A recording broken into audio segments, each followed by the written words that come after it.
আবার এক সময় যখন দেখলো জুলাই বাংলাদেশ, বাংলাদেশি জুলাই, আপামর মানুষ মিশে গেছে জুলাইয়ের সাথে, তখন বলে এই জুলাইয়ের আমরা মাস্টার মাইন্ড।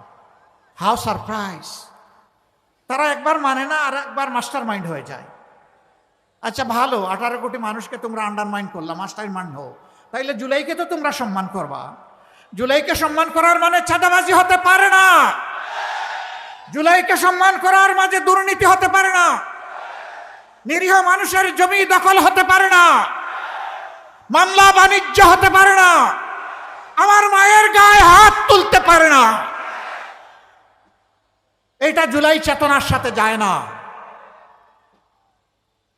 এরপরে আমরা আশ্চর্য, যেদিকে আগাতে চাই একটা দল সামনে গিয়ে একটা বাদ দিয়ে দেয়, আমাদেরকে আগাইতে দেয় না। তার সাক্ষী এই জাতি।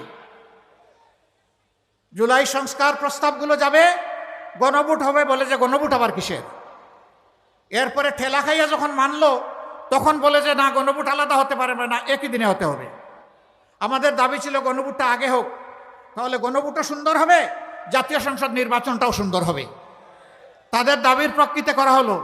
এখন বলে আমরা গণভোট মানি না। এতদিন চালাচালি করে এখন যখন জনগণ জবাব চাচ্ছে, আপনারা কি নতুন বাংলাদেশ চান না পুরানা ফেসিবাদী বাংলাদেশ চান, আপনাদেরকে আপনাদের অবস্থান পরিষ্কার করতে হবে, তখন তারা গতকাল থেকে একটু একটু বলা শুরু করেছেন। আসলে এরেই বলে ঠেলার নাম বাবাজি। এই জাতি যারে ধাক্কা দেয় তারে ছেড়ে দেয় না। কেন এটা করতে হলো?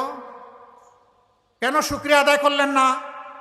জুলাই না হলে কিসের আবার 26-এর নির্বাচন? জুলাই না হলে তো নির্বাচন হওয়ার কথা ছিল ফেসিবাদীদের অধীনে 29 সালে। 26 সালের নির্বাচন চাইবো, আবার জুলাই মানব না, জুলাইয়ের আকাঙ্ক্ষা পূরণ করবো না, সম্মান দেখাবো না? এটি হতে পারে না। এই জাতি চিন্তা করেনি 26 সালের 12 ফেব্রুয়ারি একটা নির্বাচন অনুষ্ঠিত হবে।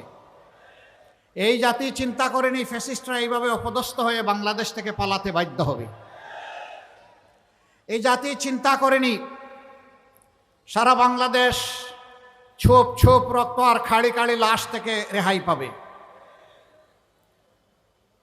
যারা 15.5 বছর ফেসিবাদ কায়েম করে রেখেছিল, তারাই বাংলাদেশের সমস্ত ব্যাংকগুলা ডাকাতি করেছে, শেয়ার মার্কেট লুট করেছে, জনগণের পকেট কেটেছে, চাঁদাবাজির স্বর্গরাজ্যে বাংলাদেশকে পরিণত করেছে, দুর্নীতিতে দেশকে ডুবিয়ে দিয়েছে।